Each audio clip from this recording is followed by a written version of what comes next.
Merhaba arkadaşlar, Color Karnaval YouTube kanalıma hoş geldiniz. Yeni bir tarifimle daha birlikteyiz. Squid Game Pink Soldier kadife ipten yastık öreceğiz hep birlikte. Çalışmamızda farklı yeni tekniklerde kullanacağız. Bu çalışmada orta boy yastık öreceğiz. Siz dilerseniz bu sistematik arttırma işlemlerini değiştirerek, azaltarak, sıraları fazlalaştırarak daha büyük boy yastıklar veya daha küçük boy yastıklarda örebilirsiniz.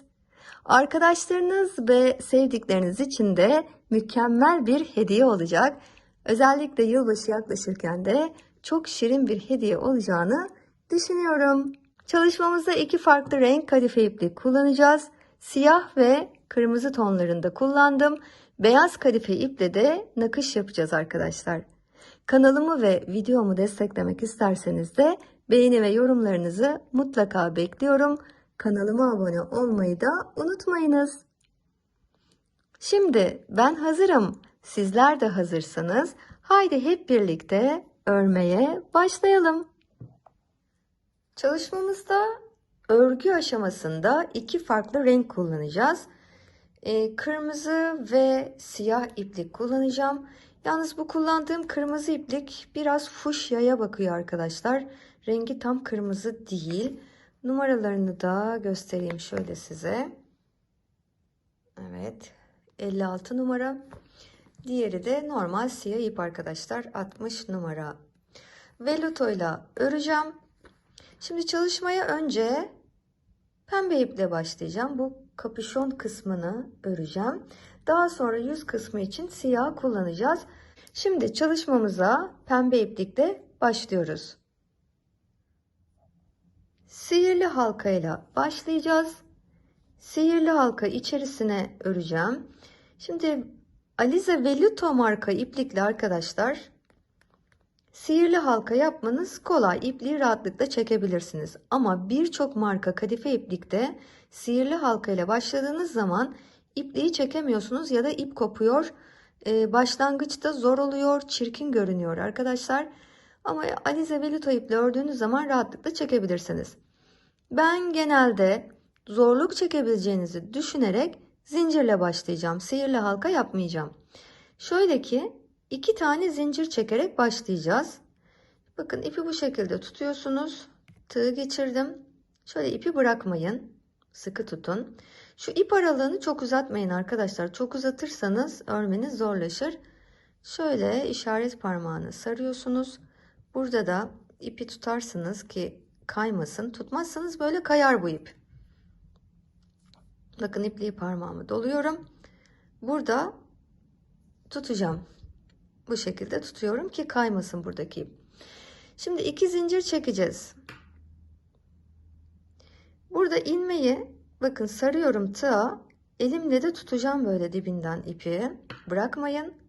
Sonra tekrar tığla ip alacağım. İçinden geçireceğim. Bırakmayın parmağı. Bu bir. Şimdi bir tane daha alıyorum, geçiriyorum. 2. 2 zincir çekmiş oldum. Şunu çekelim. Şimdi burada 2 zincir göreceksiniz. Tabii kadife ip görmeniz biraz zor. Birincisi burada, ikincisi de burada arkadaşlar. Bakın ikincisi burada. Şimdi bu zincirin içine 6 tane sık iğne öreceğim. 1 2 3 4 5 ve bu da 6. Evet, başlangıcı örmüş oldum. İp çekmenize gerek yok. Bu şekilde bırakabilirsiniz. Nasıl, daha kolay oldu sizin için değil mi? Şimdi ikinci sırayı öreceğim. Yalnız spiral öreceğimiz için işaret kullanacağız. İşaret için ben kısa bir iplik parçası kullanacağım. Buraya sıranın başına koyacağız ve sıra başımızı kaybetmeyeceğiz. Bakın bu şekilde iplik parçasını buraya koyuyoruz. Şimdi ikinci sırayı öreceğiz. İkinci sırada her zincirin içine çift örüyoruz. Her zincirin içine 2 tane öreceksiniz. Bu birinci çift. Bu ikinci çift.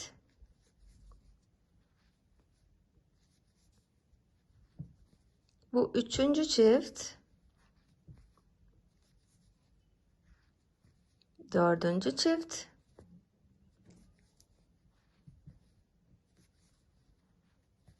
Beşinci çift.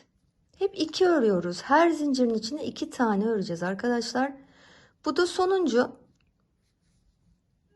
Altıncı çiftim. Sırayı tamamlıyorum.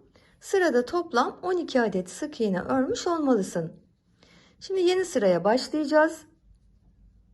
Bu sefer bir tane tek örüyoruz. Bir tane çift örüyoruz. Yani aynı zincirin içine 2 tane sık iğne. 1 2 bir tane tek, bir, buraya çift örüyoruz. 2 tane. Yani bir tek bir çift, bir tek bir çift örüyoruz. 1 2. Şimdi bir tane tek öreceğim. Bir tane çift örüyorum. 1 2.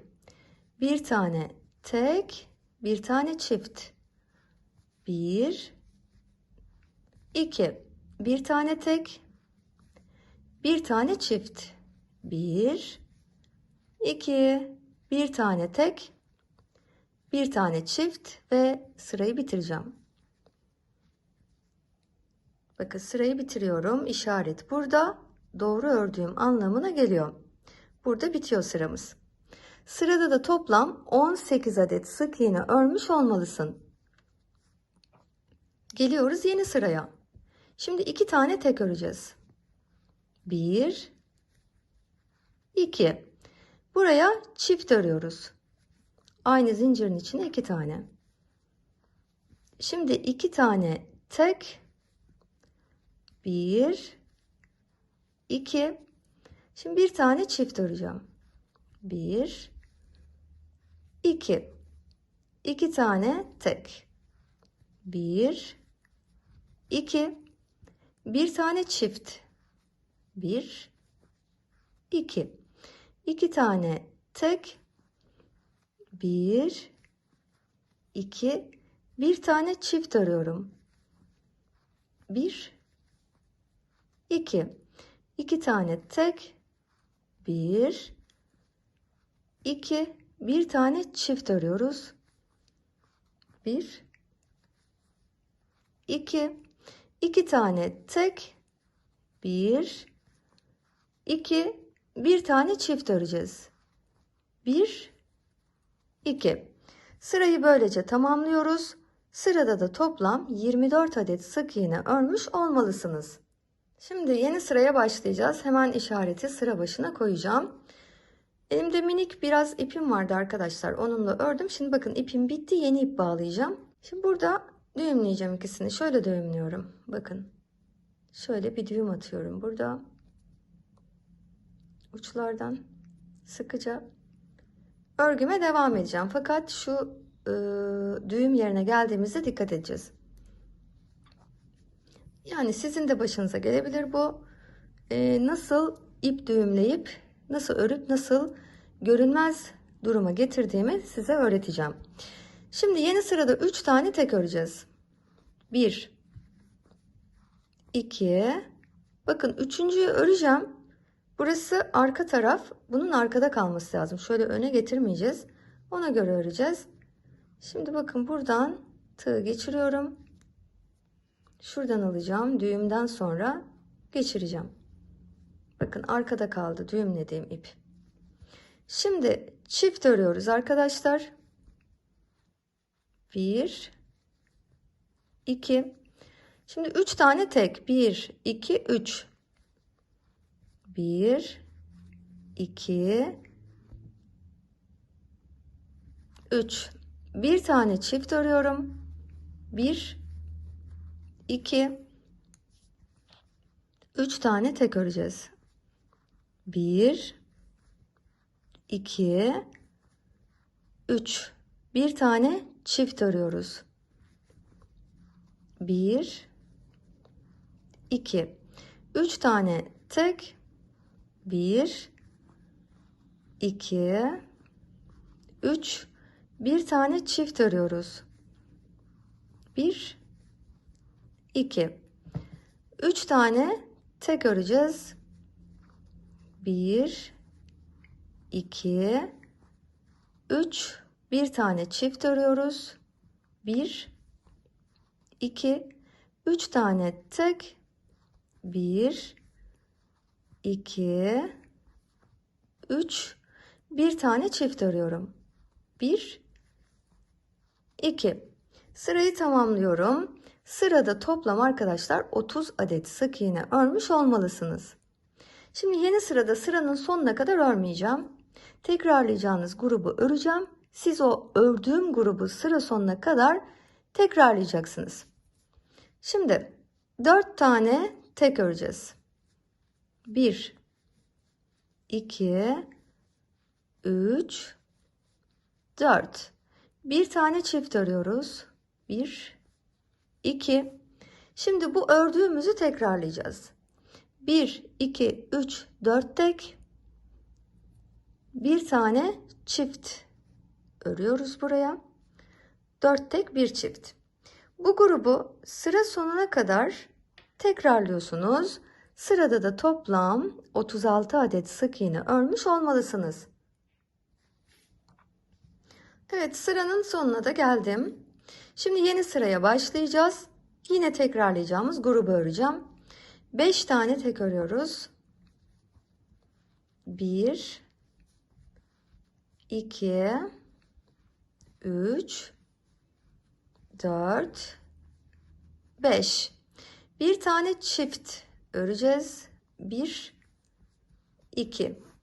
Şimdi ne ördük arkadaşlar? 5 tane tek ördük. 1, 2, 3, 4, 5. Bir tane çift ördük. Şimdi bu grubu tekrarlıyorsunuz. Sıra sonuna kadar 5 tek bir çift, 5 tek bir çift. Sıra sonuna kadar tekrarlıyoruz.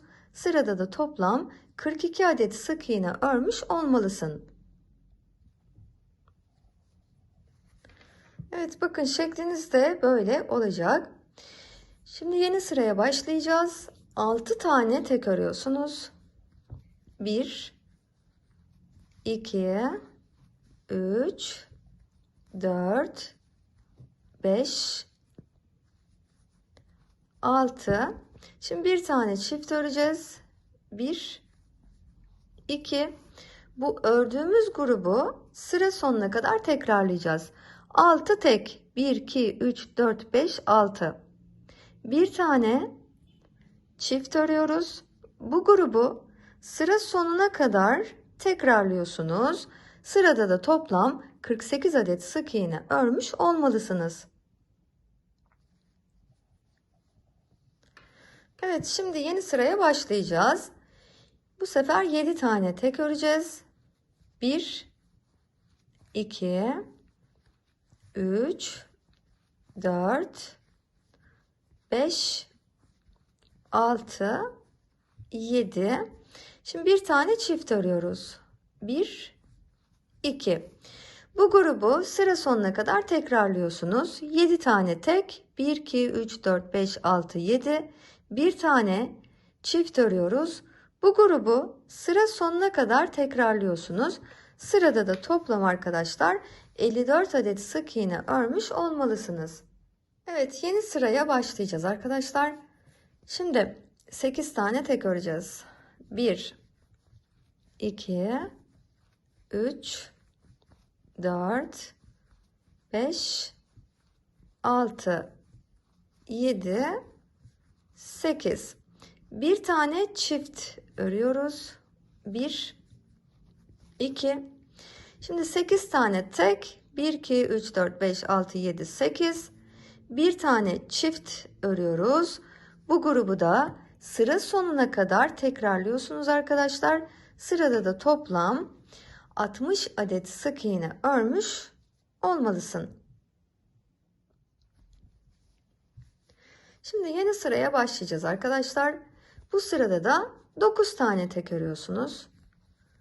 1, 2, 3, 4, 5, 6, 7, 8, 9. Şimdi burada bir tane çift örüyorum. 1, 2, 9 tane tek, bir tane çift örüyoruz. Bu grubu sıra sonuna kadar tekrarlıyorsunuz. Sırada da toplam 66 adet sık iğne örmüş olmalısın. Evet, yeni sıramızda arkadaşlar 10 tane tek öreceğiz. 1, 2, 3, 4, 5, 6, 7, 8, 9 ve 10. Bir tane çift örüyorum. 1, 2 ve bu ördüğüm grubu da sıra sonuna kadar tekrarlıyoruz. 10 tane tek örüyoruz. Bir tane çift örüyoruz. Bu grubu tekrarlayacağız arkadaşlar. Sırada da toplam 72 adet sık iğne örmüş olmalısın. Evet, bakın gittikçe de büyümeye başladı çalışmamız. Şimdi yeni sıramızda 11 tane sık iğne öreceğiz. 1, 2, 3, 4, 5, 6, 7, 8, 9, 10, 11. Şimdi bir tane çift öreceğiz. 1, 2. Bu ördüğümüz grubu sıra sonuna kadar tekrarlıyoruz. 11 tek, bir çift, 11 tek, bir çift tekrarlayalım. Sırada da toplam arkadaşlar 78 adet sık iğne örmüş olmalısın. Evet, sıranın sonuna geldiğinizde de çalışmanızın görüntüsü böyle olacak. Şimdi bundan sonra artık düz öreceğiz arkadaşlar. Ama siz daha büyük bir yastık örmek isterseniz bu arttırma sayılarını çoğaltarak devam edebilirsiniz. Yani en son 11 sık iğne bir arttırma ördüm. Siz sonraki sıralarda 12 sık iğne bir arttırma, 13 sık iğne bir arttırma, 14 sık iğne bir arttırma, bu şekilde sistemli ve düzenli olarak büyütürseniz daha büyük yastıklar örebilirsiniz. Şimdi geliyoruz yeni sıraya. Bundan sonra arkadaşlar düz örüyoruz. Toplam 7 sıra örüyoruz. 7 sıra, her sırada 78 adet sık iğne olacak şekilde düz öreceğiz. 7 sıra öreceğiz. 7 sıra sonra da buluşacağız. Düz örüyorsunuz. 78, 78, 78 örüyoruz ve 7 sıra sonra buluşuyoruz. Evet arkadaşlar, 7 sıra örgümü düz tamamladım. Bakın, sizin çalışmanızın şeklinin de böyle olması gerekiyor. Şimdi yeni sıraya başlayacağız. Burada dikkat etmeniz gereken önemli bir teknik var. Şimdi bakın, iyi baktığınızda burada V şeklinde zincirler olduğunu göreceksiniz. Normalde biz örerken bu V şeklindeki zincirin altından geçirip tığımızı örüyoruz. Şimdi böyle yapmayacağız. Şimdi bu V şeklindeki zincirlerin, bakın, iki tane ilmeğin iki tarafı var. Biri iç tarafta yarısı, biri de dış tarafta. Bakın, biz sadece dış taraftaki ilmeği öreceğiz. Bu şekilde. İç taraftaki ilmek, bakın, bu ilmek boşta kalacak içeride. Buna flow diyoruz arkadaşlar. Front loop only. Flow kısaltmasıyla, yani öndeki ilmeğin içine öreceğiz. Şimdi 11 tane tek örüyorsunuz. 1,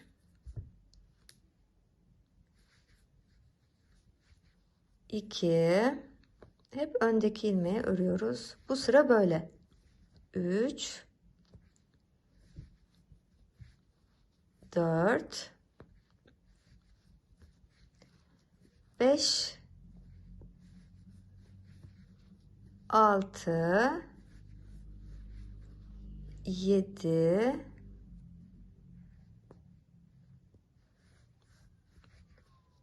8, 9 10 ve bakın 11.'yi ördüm. Çalışmanızın iç tarafta bir ilmeğinin de kalması gerekiyor. Bakın böyle bir ilmek kalacak. Şimdi bir tane azaltma öreceğim. 11 tane tek ördüm. Şimdi bir tane azaltma örüyorum. 2 ilmekten aldım. Tekrarlayacağım. Azaltmayı şöyle öreceğiz. Sonraki ilmeğin içinden bir tane ilmeği aldım. Tığımda 2 ilmek var. Bir sonraki ilmeğin içinden de bir tane ilmek aldım. Tığımda 3 ilmek var. Üçünü birden topluyorum. Buna azaltma diyoruz. Şimdi sıra sonuna kadar tekrarlayacağız. 11 tane tek, 1, 2, devam ediyoruz. 11 tek, bir azaltma. Yani bu sırada tekrarlayacağımız grup bu arkadaşlar. 11 tek bir azaltma, 11 tek bir azaltma. Sıra sonuna kadar tekrarlıyorsunuz. Sırada da toplam arkadaşlar 72 adet sık iğne örmüş olmalısın. Örelim, sıra sonunda buluşalım. Evet, sıranın sonuna geldim. Çalışmanız bittiğinde de bakın görüntüsü böyle olacak. İlmeklerin yarısı da iç tarafta bu şekilde kalacak arkadaşlar. Daha sonra bu ilmekleri dediğim gibi kullanacağız. Şimdi yeni sıraya başlayacağız. Bu sırada 10 tane tek örüyoruz. Normal örüyoruz. Artık ilmeğin yarısını örmeyeceğiz. 10 tane örüyoruz. 1, 2, 3, 4, 5, 6, 7, 8, 9, 10. Bir tane azaltıyoruz. 10 tek bir azaltma. Bakın bu grubu sıra sonuna kadar tekrarlayacağız. Sırada da toplam arkadaşlar 66 adet sık iğne örmüş olmalıyız. Örelim, sıra sonunda buluşalım. Evet arkadaşlar, sıranın sonuna geliyorum. Şimdi bakın burada çalışmayı bitireceğim. Bir sonraki zincirin içine bir tane zincir kaydırma yapıyoruz. Şöyle de bir zincir çekelim ki sökülmesin. Şimdi ipliği kısa kesiyoruz ve iç tarafta saklıyoruz. Evet arkadaşlar, çalışmamı böylece bitiriyorum. İpi de sakladık, iç tarafta çektik. Şimdi ön yüzünü öreceğiz. Siyah iplikle öreceğiz. Ben baştan sona kadar örülüşünü videoda size göstermeyeceğim. Çünkü burada yaptığımız çalışmanın aynısını yapacağız. İsterseniz videoyu geri sarıp tekrar izleyebilirsiniz. Şimdi sihirli halka içerisine 6 sık iğne ile başlayacağız. Burada yaptığımız gibi. Yani videoyu geri sarın. Bu çalışmayı tekrar yeni baştan izleyebilirsiniz. 11 sık iğne bir arttırmaya kadar öreceğiz. 11 sık iğne bir arttırma, 11 sık iğne bir arttırma, son sırada öreceğiz. Çalışmayı bitireceğiz. Şimdi ben de öreceğim. Öreceğim ve bitmiş halini sizinle paylaşacağım. Bu arada bu çalışmayı yapmak için kırmızı ipten arkadaşlar tam 117 gram kullanmışım. Yani bir yumağı birazcık geçiyor arkadaşlar. Eğer bir yumağı geçsin istemiyorsanız burada ördüğümüz 7 sıra düz sırayı 6 sıraya indirirseniz bence bir yumak yeter diye düşünüyorum. Yani ikinci bir yumağı almayayım derseniz buradaki ördüğümüz düz sıraları 6 sıra örersiniz. Bir sıra azaltırsınız. Böylece 100 gram bir yumak da bu çalışma için size yeterli olmuş olur. Siyah iplikle çalışmamıza devam edeceğiz. Dediğim gibi 11 sık iğne bir arttırma sırasına kadar örelim.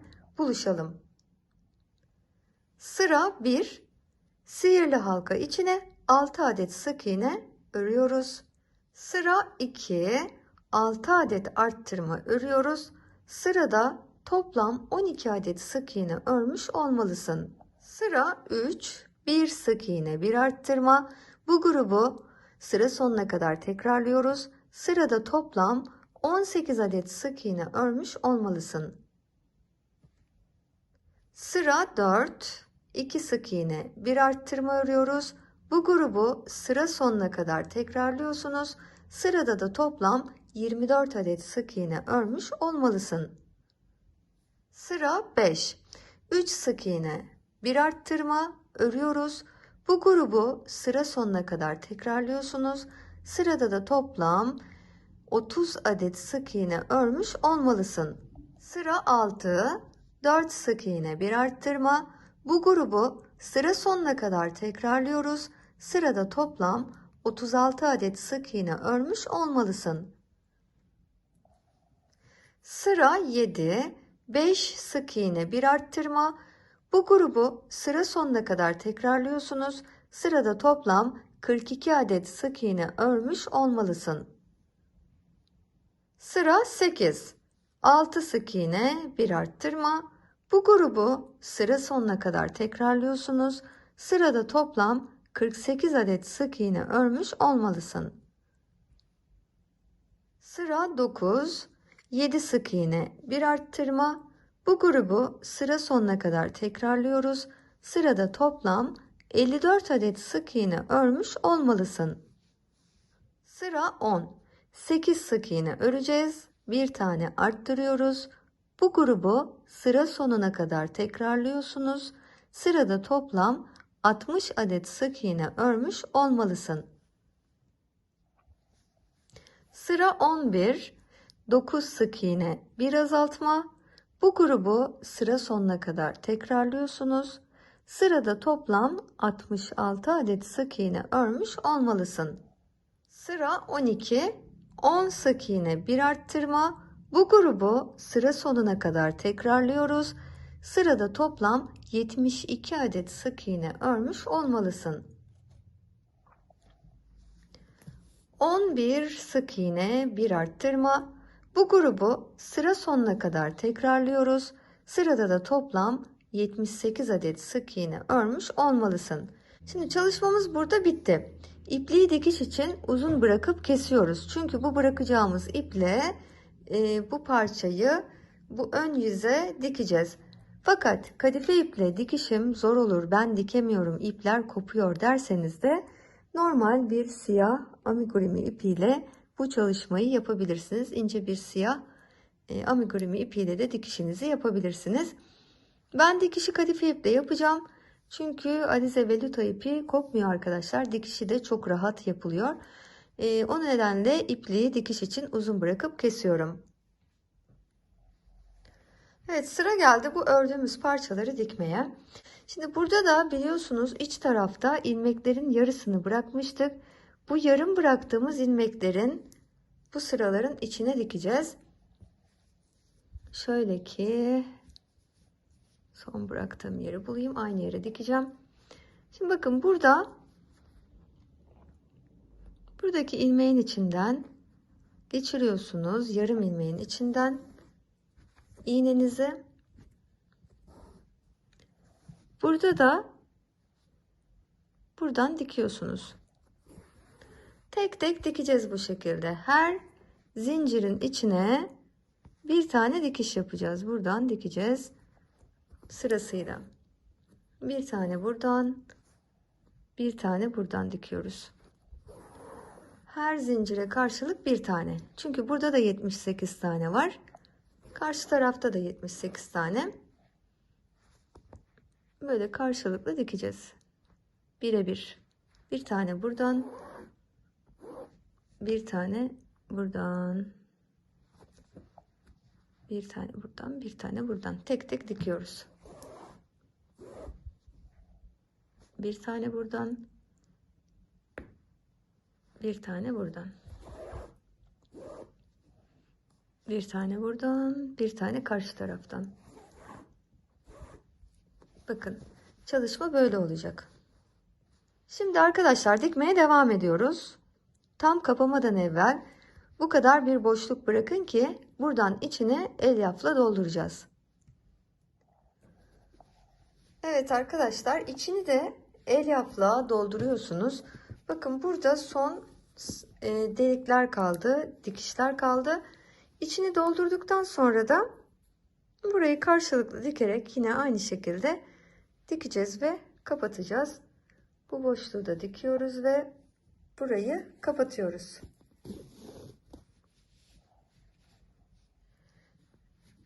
Evet, dikiş çalışmamı da böylece bitirmiş oluyorum arkadaşlar. Yastığın içini de doldurdum. Bakın gördüğünüz gibi. Çalışmanızın görüntüsü de böyle olacak.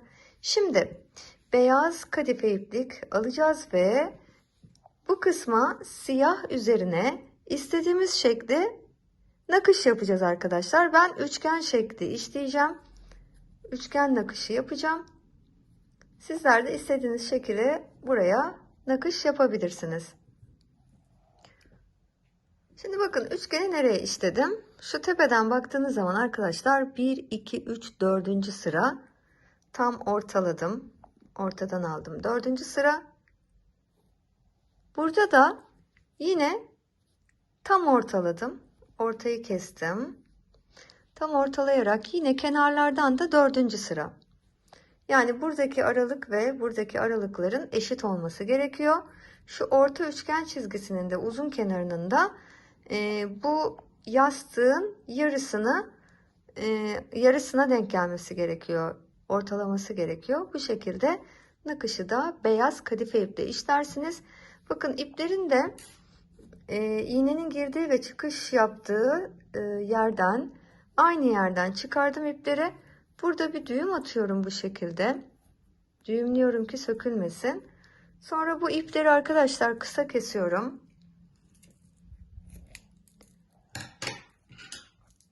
Sonra içeriye çekiyorum. Aynı noktadan tığla içeriye çekiyorum ki nakışım da sökülmesin. Şimdi tabii örgü sırasında ve nakış sırasında biraz kadife ipler döküldü.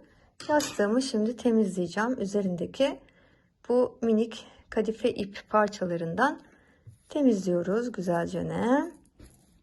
Şöyle temizliyoruz. Özellikle siyah parçanın üstünü güzel temizlersiniz arkadaşlar.